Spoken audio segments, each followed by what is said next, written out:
So I did this reaction video to one of Tony Jeffries' self-defense jiu-jitsu versus boxing videos. Great video. I really liked what he had to say. Had a couple points that I made in addition to, I thought. But I got some interesting comments on the YouTube video, so I'm just going to take a second just to address some of the comments, just kind of talk about them a little bit. The problem with this guy opposed to the boxing guy is not leaning one way or the other. He's just giving the pros and cons of both. This guy is all about jiu-jitsu being perfect. Nothing is perfect. There's actually an old Hicks and Gracie quote that said, jiu-jitsu is perfect, it's man that isn't, and I'm paraphrasing that, but yeah, no, you're absolutely right. Nothing is perfect, no human's perfect, no martial art's perfect. Jiu-jitsu has its shortcomings, just like all others. I think Jeffries and I both believe that you should be well-rounded as a fighter in order to defend yourself. The point in the video, though, is if I had to choose only one, which one would I choose? And I'm going to tell you, I'm going to choose jiu-jitsu all day long because it leads more toward the way most people can fight. If I'm a smaller person, I'm not going to knock out a bigger person, especially if that bigger person is already trained in striking arts, which a lot of guys box, a lot of guys do karate and kung fu, and a lot of guys have thrown punches their whole lives. Even the guys that wrestle have been doing that a long time. Most people do not know jiu-jitsu. So therefore, just by knowing jiu-jitsu, you automatically have an advantage in a self-defense scenario. Presenting the Brazilian type of jiu-jitsu as jiu-jitsu is part of the issue. There are other types of jiu-jitsu that specialize in dealing with quick and complex pugilism. Most of your traditional martial arts are kind of stuck in this box. Not all, but most, right? You go to any like traditional Japanese karate or jiu-jitsu school, and they're still doing these kind of punches and these high blocks and stuff. And I've trained in Japanese martial arts. I've trained in Japanese forms of jiu-jitsu, and they are not as complex and they're not as street effective as the Brazilian form of jiu-jitsu. As a matter of fact, I started my jiu-jitsu journey in Japanese jiu-jitsu. I trained for years, and I was watching the old Royce and Rorion Gracie basics and intermediate VHS tapes because that's all there was at the time. And I can tell you, after going through those tapes one time, I was tapping out Japanese Jiu-Jitsu black belts. It doesn't matter what your form or martial art might be, yours is always the best, the most effective. And yeah, I mean, man, for centuries, guys have been like, no, Kung Fu beats karate, beats this, beats that, beats this, beats that. There was this little thing called the UFC that they started back in 1993 where they took all these guys with all these different styles and they stuck them in a cage and they said, guess what? There's almost no rules. And guess who won almost every single time? The Brazilian Jiu-Jitsu guys. What that showed was Muay Thai, boxing, wrestling, Brazilian Jiu-Jitsu. Those reality-based arts were the best. And yes, they are always good to combine those. But again, reaction to this video, self-defense, are we talking Jiu-Jitsu, or are we talking boxing? When we're looking at only those two, either or, not both, but either or, jiu-jitsu. And in my reaction video, I did say you should train both, and so did Tony Jeffries. That's why, as a champion boxer, he has his children doing jiu-jitsu.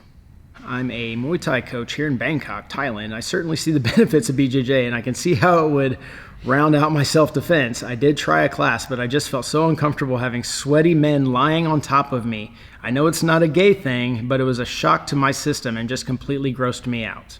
I kind of think that's on you a little bit. Like, get comfortable being uncomfortable, right? Like if I've never done jiu-jitsu because I don't like the way it feels or it makes me feel funny, then when somebody takes me down in the street, I'm gonna fall apart. Like if you're looking at real life self-defense, you need to be uncomfortable. And honestly, if you feel that way, like give it a little bit of time and just get used to it.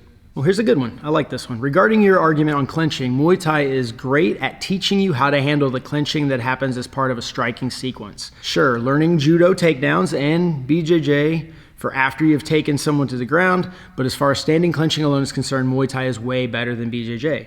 Even UFC fighters back in the early 2000s had no idea what to do against the double collar tie initially. That's a great comment. Man, Muay Thai clinch is ultra effective. I would also make the argument that while Muay Thai clinching is fantastic for striking, and there are takedowns we can do off of that, it's not the best form of clinch for taking the fight to the ground. So yes, if I'm standing, clinching, striking, Absolutely. A Muay Thai plums, boom's right there. It's perfect. It's great. But looking at self-defense scenario-wise and just looking to take the fight to the ground, the jiu-jitsu clinch is superior in that aspect.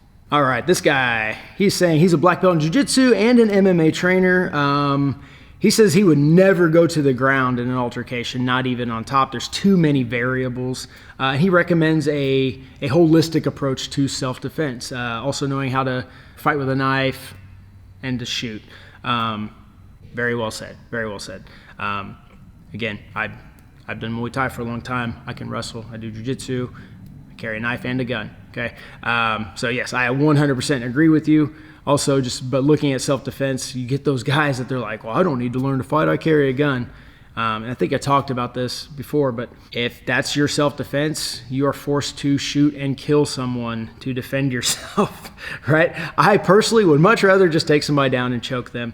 Not going to the ground. Man, I hear the argument a lot. Like I've not been in an altercation where there's multiple attackers. Maybe that's just my good fortune, but also the ability to stay on your feet as part of jiu-jitsu, that clinch, that distance management, and just understanding like if I have a guy, I can put my hands on him and put him between me and the other person or persons. But yeah, obviously guys, always a mix, always mix, always mix. That's what we're talking about. You can survive without BJJ in a street fight. You can't survive without boxing or knowing how to use your hands. Even if it ends up on the floor, you're getting head stomped by his friends or getting a knife in you or something.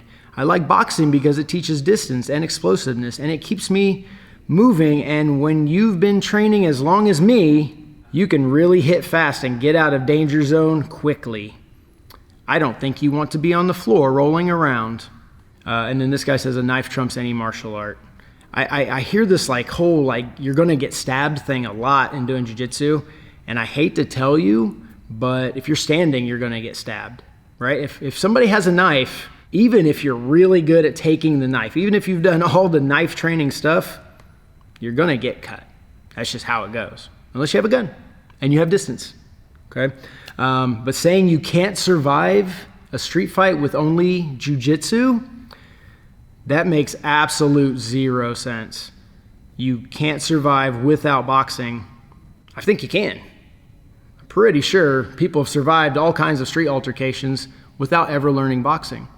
Pretty sure you can get online and look at videos of jiu-jitsu guys, not even really good jiu-jitsu guys, but like white belts and blue belts, successfully defending themselves and rendering attackers completely unconscious or sometimes broken, only using jiu-jitsu, no strikes. And also, jiu-jitsu guys can punch too, right? We're talking self-defense. We're not talking sport jiu-jitsu where we're doing barambolos. We're talking clear-cut self-defense jiu-jitsu. Take the fight to the ground, dominate the position where I can effectively attack without being attacked, and then I'm ending the fight. You had me until you said Gracie versus Art thing. Speaking of Art Jimerson, the boxer that Hoist fought in the UFC 1. Art was not a very good boxer, LOL. He was a journeyman who got handed a belt. Bad comparison. Okay, my mistake. I'm not super familiar with Art Jimerson. I've been told he was a great boxer, but what I will say, just by your comment, he was a boxing champion. He was a professional. So I'm sure he would knock out your average boxer. If he's a professional and he holds a title, he's probably pretty good with his hands, regardless if he was on an elite level. So I'll give you that one. I didn't look into Art. I've not followed his complete and total history pre-1993. But a professional who holds a belt probably can punch and knock people out. I like this one. This whole video feels like some nobody telling me a battle-hardened gold medal warrior is wrong. Nah, brah. You got no plan for that hook when it comes except nap time.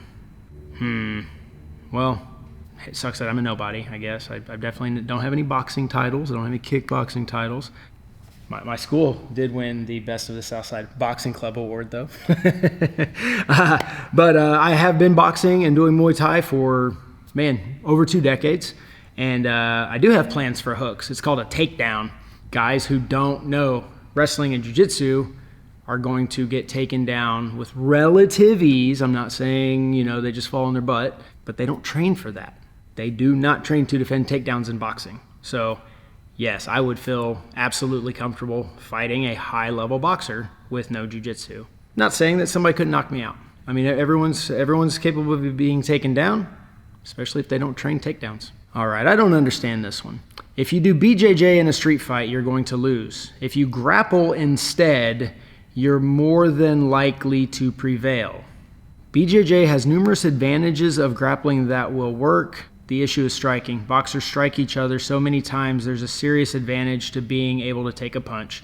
BJJ guys more than likely will struggle with being hit if they don't cross-train striking. Yes, BJJ guys love to talk about the ground, but the ground doesn't favor either person until you can self-assess damage after impact. If the BJJ guy is not severely injured after the fall, he has a serious advantage. But it has to be a gentleman fight, meaning two sane human beings are just in a disagreement. Because if you start slamming heads into the ground or eye gouging, it could be all bad. I'm glad I do both BJJ and boxing. On the streets, I am doing dirty boxing. If it goes to the ground, I'm using basic BJJ to get to the top or stay on top and ground and pound. But I'm not attempting anything outside of mount, rear naked choke, side control, anything else from BJJ on the streets would be insanely stupid. The one thing I do like that this commenter said, he said that boxers are used to getting punched. Absolutely. And I will tell you, I do know BJJ guys who fall apart when they get hit.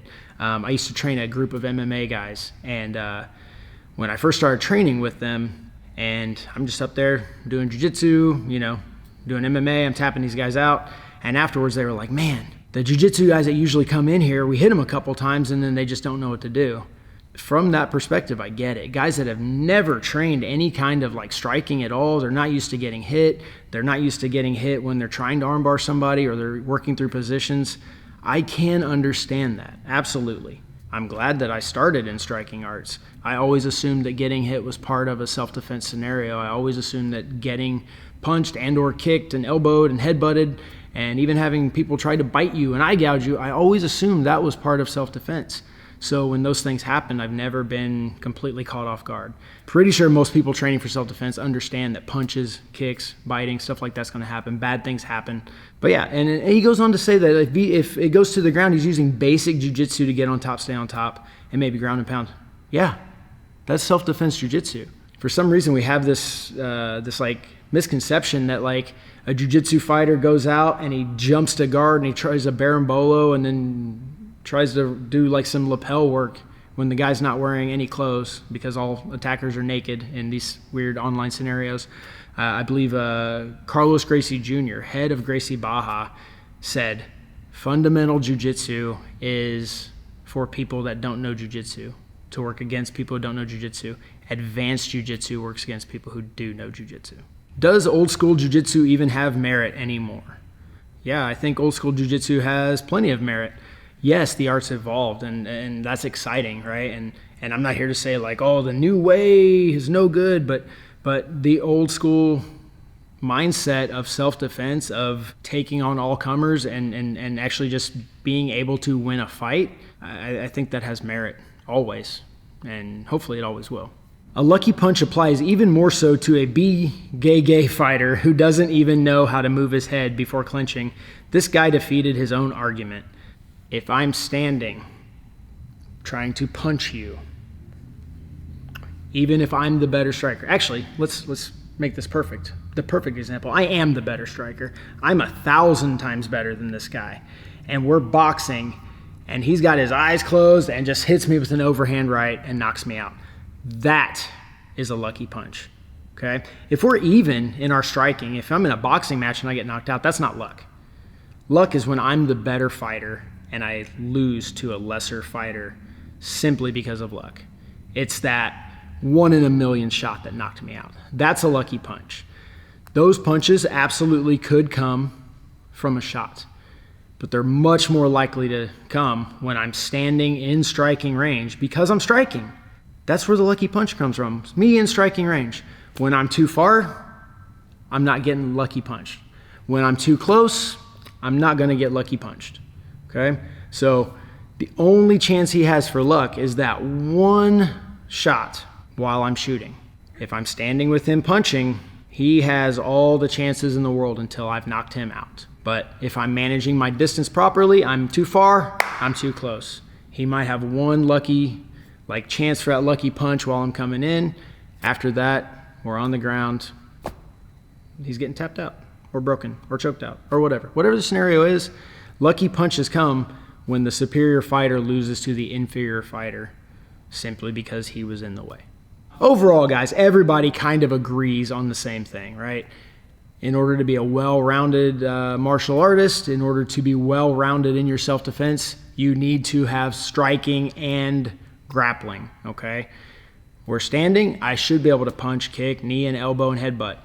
Muay Thai, boxing, wrestling, Jiu-Jitsu, Sambo. We have to be able to strike, we have to be able to grapple. And then we can add weapons in there, right? Maybe understand how to use a knife. If for nothing else, to take a knife from somebody or to protect yourself, or just to go, that thing is sharp, I'm gonna run away.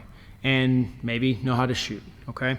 So yeah, obviously all encompassing self-defense stuff would be perfect. It would be the best option. Again, this video is strictly talking about Jiu-Jitsu versus boxing alone in a self-defense scenario, and what the pros and cons are. They both have pros. They both have cons. Again, I'll say it 1,000 times over. If I have to choose one single martial art discipline to train in, I can't do any others. Okay, in this weird theoretical scenario where I can only choose one martial art to successfully defend myself, it's going to be Brazilian Jiu-Jitsu every single time. Have a great day.